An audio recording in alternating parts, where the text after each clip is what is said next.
ঈদের দিনে পশ্চিমা সংস্কৃতির কোনো কিছু অনুসরণ করবেন না। আগে বলি কি করবেন না। ঈদের দিনে গান বাজাবেন না।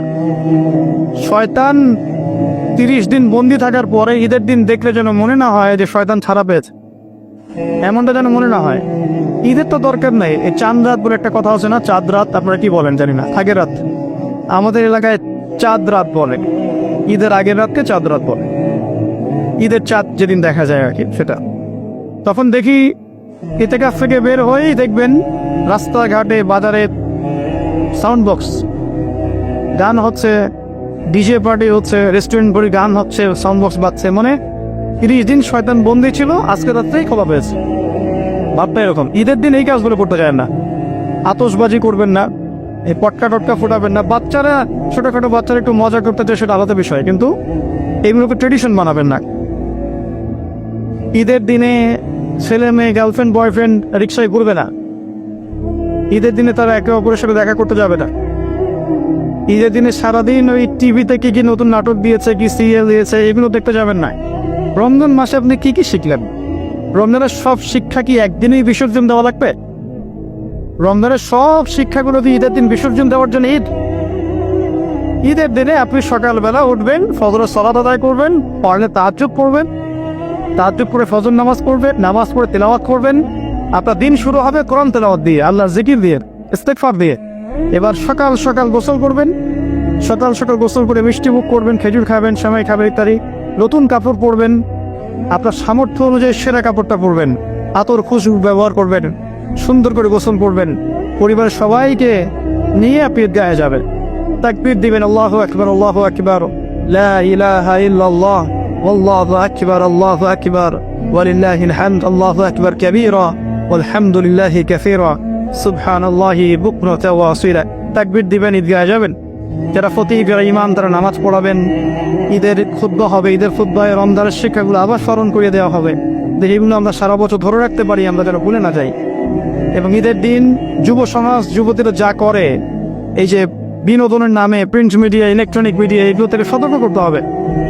ঈদের দিনে boyfriend girlfriend tradition, free mixing, ঈদের দিনে বেলাল্লাখনা, মিউজিক করা, কনসার্ট করা, হাবি জাবি, সব কিছু থেকে ওরা যেন দূরে থেকে ইসলামী সংস্কৃতি নিয়ে পরিবারকে সময় দেয়, নামাজ পড়ে, ঈদের দিন কোরআন তেলাওয়াত করে, বাসায় গিয়ে নফল নামাজ পড়ে, আবার জোহরের নামাজ জামাতে পড়ে। ঈদের দিন ঈদের নামাজ করেছে, জোহরের নামাজে নাই, নেমে যেন না হয়। জোহর জামাতে পড়ে, আসর মাগরিব এসে জামাতে পড়ে, আত্মীয়দের বাসায় বেড়াতে যাবে, খোঁজ খবর নিবে। অসহায় যারা ঈদ করতে পারছে না, ওদেরকে সাদাকাতুল ফিতর দিবে, হাদিয়া তোহফা দিবে। অনেক কাজ আমাদের। আমাদের আনন্দের উৎসবগুলো কিন্তু ভোগবাদী না, বরং ত্যাগবাদী। আমরা কিন্তু অন্যকে নিয়ে আমরা আনন্দ করতে চাই। আমরা রমজানের 30টা দিন না খেয়ে থেকে শ্রম রেখেছি, আত্মত্যাগ করেছি, তারপরে খুশি করছি। অন্যদের মতো নয় যে খালি ভোগবাদী দর্শন, এমন নয়। তো এগুলো নিয়ে আমরা ইনশাল্লাহ আবার পরে কথা বলবো, এখনো সময় আছে। ঈদের সুন্নাহ, লাইলাতুল কদর নিয়ে ইনশাল্লাহ আমরা পরে কথা বলতে পারবো।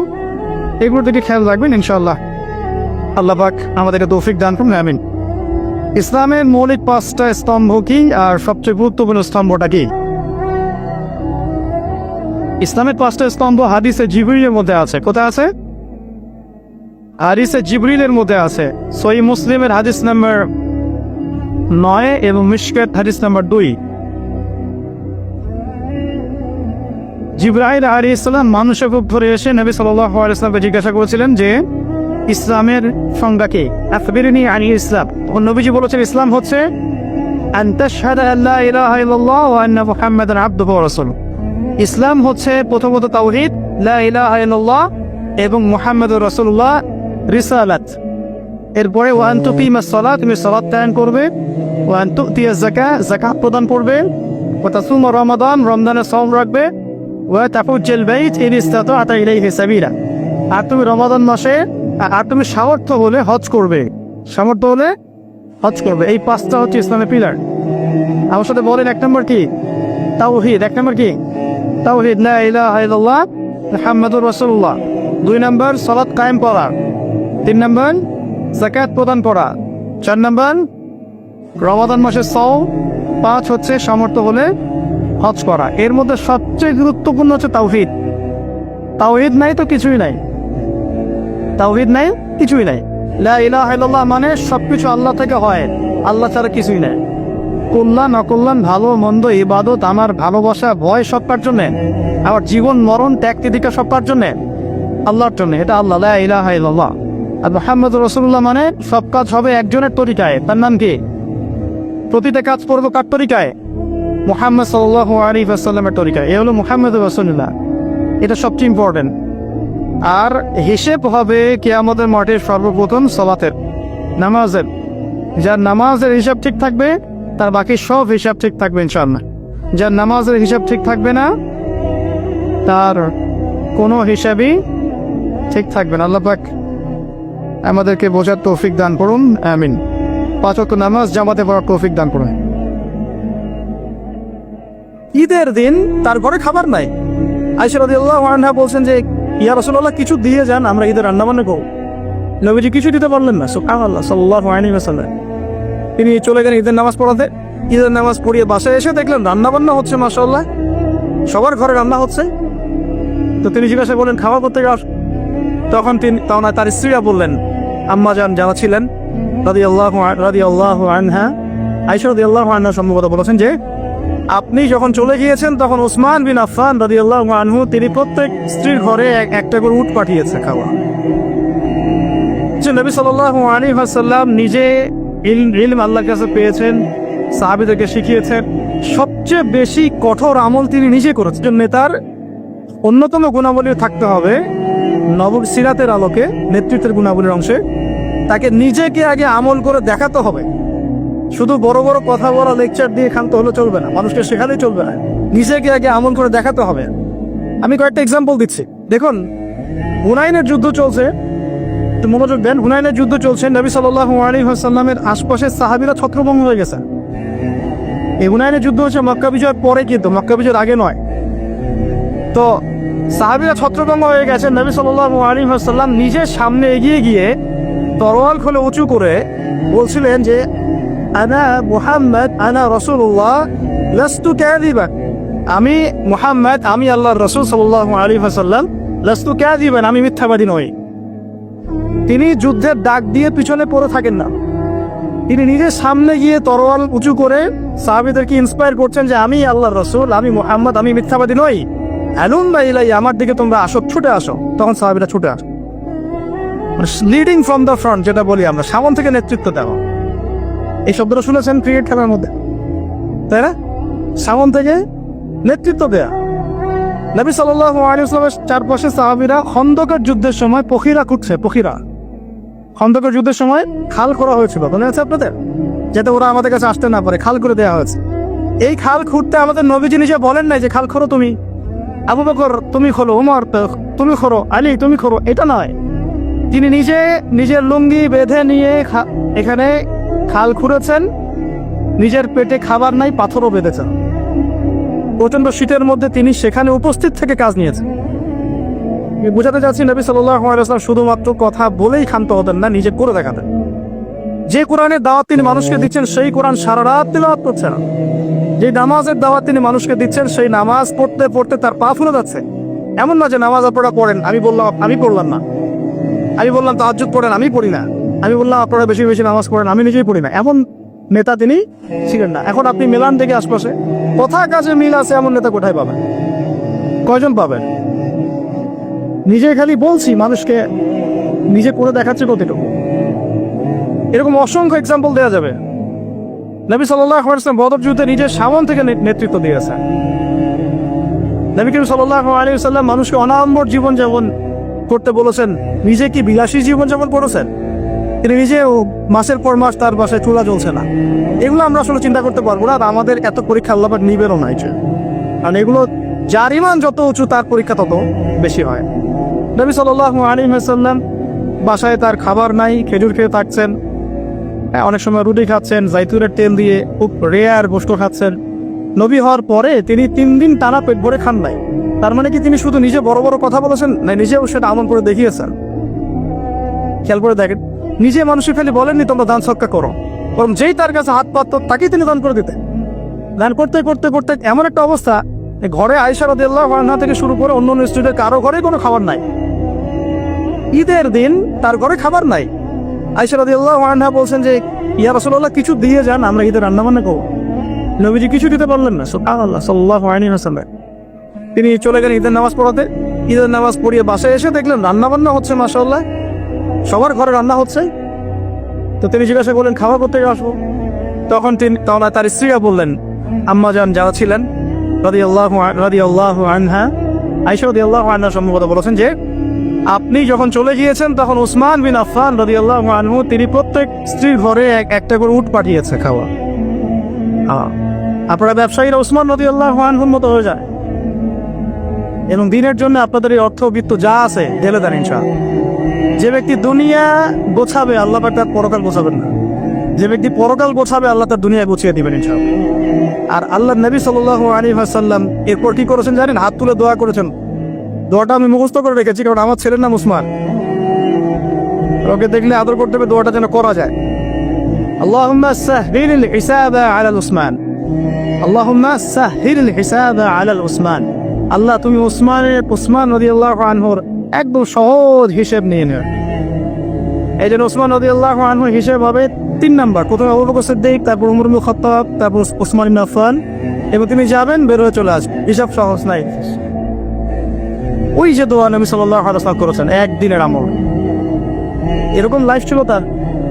নবী সাল্লাল্লাহু আলাইহি ওয়াসাল্লাম নিজে করে দেখাতেন, খালি বলেননি দান করো। আর আমরা মাশাআল্লাহ ওয়াজ মাহফিলে এসে দেখি যে দান উঠাচ্ছে। আপনি কত টাকা দান করেছেন? আপনি দেন 50, এই কে 50 দিবেন হাত তোলেন, বাস আমি কিন্তু বলছি না, বাস 50 দিল, কে 20 দিবেন, কে 20 দিল, কে 10 দিবেন 10 দিন।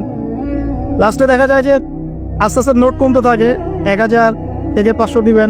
শেষে বলে ভাই খুচরাগুলোও দেই, ভাই খুচরাগুলোও দেই, খুচরাগুলোও দেই, ভাই খুচরাগুলোও দেই। তাই হচ্ছে অবস্থা। তো ওই হুজুর কয় টাকা দিয়েছে নিজের দান কি বুঝাতে যাচ্ছি। আল্লাহ নবী সাল্লাল্লাহু আলাইহি ওয়াসাল্লাম কথার মানুষ ছিলেন না, নিজে কাজ করে দেখিয়েছেন। আমরা নামাজ পড়তাম 5 ওয়াক্ত, পড়ি 5 ওয়াক্ত। আল্লাহ নবী সাল্লাল্লাহু আলাইহি ওয়াসাল্লাম নামাজ পড়তে 8 ওয়াক্ত। কোনো কিভাবে 5 ওয়াক্ত সালাত, তাহাজ্জুদ, এটা একটা ওয়াক্ত ধরলাম আর কি। ইশরাক, চাশত, ইশরাক এবং চাশত সালাতের দোয়া, দেখ কয়টা হচ্ছে? 8টা হচ্ছে। এছাড়াও যখনই ওযু করতেন নামাজ পড়তেন, যখন সময় পেতেন নামাজ পড়তেন। তিলাওয়াত তিনি শুধু নিজেই করতেন এমন নয়, মানুষের তেলাওয়াত শুনতেন। আপনারা ওই হাদিস জানেন, তিরমিজিতে আছে, আব্দুল্লাহ ইবনে আব্বাস রাদিয়াল্লাহু আনহু তেলাওয়াত শুনতে শুনতে তার চোখ দিয়ে পানি উঠছে। তো বললে অনেক কথা বলা যাবে, মোট কথা হচ্ছে এমন একটা আমল নাই যেটা তিনি শুধু বলেছেন নিজে করেন। একদম তাসবিহ তাহলিল থেকে শুরু করে, জিকির আজকার থেকে শুরু করে জিহাদ দিন কায়েম পর্যন্ত শুধু বলেন নাই, করে দেখিয়েছেন। একটা আমলও তিনি শুধু বলেন নাই, করে দেখি। তার মানে আদর্শ নেতৃত্ব হতে হলে আমাদেরকে কথা শুধু বললেই হবে না, কাজ করে দেখাতে হবে। খালি বড় বড় গরম গরম রাজনৈতিক ভাষণ দিয়ে লাভ নাই, বরং কথা কাজ করে দেখাতে হবে। সমৃদ্ধি কাকে বলে, উন্নতি কাকে বলে, অগ্রগতি কাকে বলে, একটা নেশনের ডেভেলপমেন্ট কাকে বলে। শুধু মিলস, ইন্ডাস্ট্রিজ, ফ্যাক্টরিজ আর ফ্লাইওভার এগুলোর মানদণ্ড নয়। আপনি যদি ভুটানকে দেখেন, সেখানে এত এগুলো পাবেন না, আপনি ইন্ডাস্ট্রিয়াল রেভলিউশন পাবেন না, বাট তারা সুখী, হ্যাপি। তারা হ্যাপি, তারা কেউ না খেয়ে মরে না, হ্যাপি। আমরা অনেক বড় বড় কথা বলি, অনেক কিছু বলি, আমি ওগুলো নিয়ে কনফ্লিক্টেও যেতে চাই না, তর্ক করতে যাচ্ছি না, কিন্তু আপনারাও জানেন ভালো করে এই কথায় কাজে মিল নাই। এবং সত্যি কথা এটাই যে আমরা যা বলছি তা আসলে করছি না, আমরা খেয়ানত করছি। আল্লাহর কাছে জবাব দিতে হবে, আল্লাহর কাছে জবাব দিতেই হবে। যেই হোক না কেন উপরে, যেই আসুক না কেন, তাকেই আল্লাহ পাক জিজ্ঞাসা করবেন, পুরো নেশনের হিসেব তাকে দিতে হবে। এটা খুব ডিফিকাল্ট। আবু যর রাদিয়াল্লাহু আনহুকে নবীজি বলতেন, তুমি জীবনেও নেতৃত্ব চেয়ে নিও না কখন। তোমাকে জোর করেও যদি দেওয়া হয়, তোমাকে এটা ছুরিবিহীন জবাই করে দেওয়া হয়েছে, তোমাকে ছুরিবিহীন জবাই করে দেওয়া হয়েছে। আমরা কত কত সমস্যা দেখবেন। এডুকেশন নিয়ে আপনাকে আল্লাহ পাক জিজ্ঞাসা করবেন, জাতিকে কি শিখিয়েছ। হ্যাঁ, ইসলামের খেদমত নিয়ে জিজ্ঞাসা করবেন, অর্থনীতি নিয়ে জিজ্ঞাসা করবেন, তোমার জাতিকে সুদমুক্ত করতে পেরেছিলে কিনা। আপনাকে আল্লাহ পাক জিজ্ঞাসা করেন প্রশাসনিক বিষয়গুলো নিয়ে, সততার সাথে প্রশাসন চালিয়েছ কিনা, না দুর্নীতি করেছ, কখনো ঘুষ খেয়েছিল কিনা, কখনো কি কলমের খোঁচায় কোনো মাজলুমকে শাস্তি দিয়েছ কিনা, কেউ জুলুম করে নাই তাকে শাস্তি দিয়েছ কিনা। এক একটা হিসেব না দিয়ে কেউ পার পাবে না। বিশ্বাস করেন, আমি যে এই যে উসমান রাদিয়াল্লাহু আনহু হিসেবে কথাটা বললাম না, তার আগেও দুটো লাইন আছে হাদিসের মধ্যে। আবু বকর রাদিয়াল্লাহু আনহুকে আল্লাহ নবীজি বলবেন তুমি সামনে যাও, কারণ আল্লাহ নবী সাল্লাল্লাহু আলাইহি ওয়াসাল্লাম সিজদায় পড়ে থাকবেন, আল্লাহ পাক তাকে যে তাসবিহ শিক্ষা দিবেন ওই সময় তিনি সেটা পড়বেন। ওটা আগেও কাউকে শিক্ষা দেন নাই, পরে কাউকে শিক্ষা দেন নাই। এরপর আল্লাহ পাক বলবেন যে তুমি মাথা ওঠাও, সাল তুতি, তুমি চাও তোমাকে দেওয়া হবে। নবীজি তখন চাইবেন ওই দোয়াটা যেটা তিনি দুনিয়াতে করেন নাই, আল্লাহ আমার উম্মত, আল্লাহ আমার উম্মত। হিসাব শুরু করো। হিসাব শুরু হওয়াটাই একটা চ্যালেঞ্জ, হিসাব শুরু না হওয়াটাই কিয়ামতের দিন আমাদের জন্য প্যানিক অবস্থা। হিসাব শুরু হওয়াটাই একটা বড় চ্যালেঞ্জ। ওইখানে কেউ হিসাব শুরু করাতে পারবে না। আদম আলাইহিস সালাম পারবেন না, নূহ আলাইহিস সালাম পারবেন না, ঈসা ইবনে মারইয়াম, মূসা আলাইহিস কেউ পারবেন না। পরে আমাদের নবী সাল্লাল্লাহু আলাইহি ওয়াসাল্লাম এভাবে আল্লাহকে রিকোয়েস্ট করবেন, আল্লাহ হিসাবটা অন্তত শুরু করুন, তোমার বান্দারা কষ্টে, আজকে কষ্টে জর্জরিত। আবু বকর রাদিয়াল্লাহু আনহুকে আল্লাহ নবী বলবেন সামনে যাও।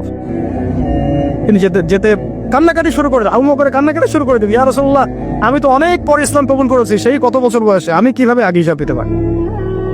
আল্লাহ রাব্বুল আলামিন তাকে রহমতের পর্দা দিয়ে ঢেকে নেবেন। এবং বলা হচ্ছে যে আমাদের মুমিনদের উপরে আমভাবে নূর এবং রহমত দেওয়া হবে, কিন্তু আবু বকর সিদ্দিক রাদিয়াল্লাহু আনহুকে খাস ভাবে নূর আর রহমত দেওয়া হবে, কারণ আল্লাহ নবী সাল্লাল্লাহু আলাইহি ওয়াসাল্লামকে খাস সাহায্য করেছেন আবু বকর রাদিয়াল্লাহু। এবার উমর রাদিয়াল্লাহু আনহুর পালা আসবে, উমর ইবনে খাত্তাব একইভাবে কান্নাকাটি করবে এবং আল্লাহ রাব্বুল আলামিন তার নেকিগুলো দেখাবেন।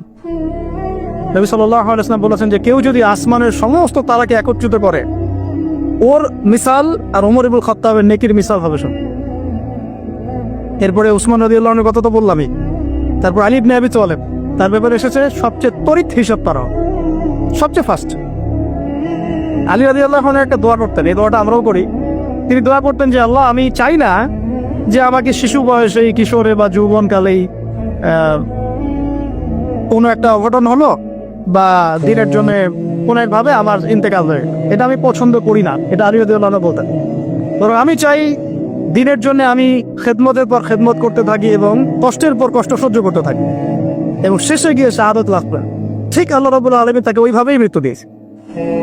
এটা হচ্ছে আমার কাছে মনে হয় একটা সেই হাদিসের ব্যাখ্যা যে আল্লাহ পাক সম্পর্কে মানুষ যে ধারণা রাখবে আল্লাহ পাক তাকে সেটাই দিবে। আমরা দোয়া করি আল্লাহ পাক আমাদের সবাইকে যেন আর ইবাদত করতে করতে দাড়ি সাদা করার তৌফিক দান করেন নাও এবং আল্লাহর রাস্তায় শাহাদাত দান করেন। তো এখন আসুন, সম্ভাবনা আছে তো, সম্ভাবনা আছে। আমরা ওয়ার্ল্ড অ্যাফেয়ার্স ঘাটাঘাটি করছি, সমকালীন বিশ্ব সম্পর্কে খোঁজখবর রাখছি। পরিস্থিতি কখন কোন দিকে কিভাবে মোড় নেবে কেউ জানে না। আজকে যা হয়েছে তা কি মানুষ জানতো, ভাবতে পেরেছিল এটা হতে পারে?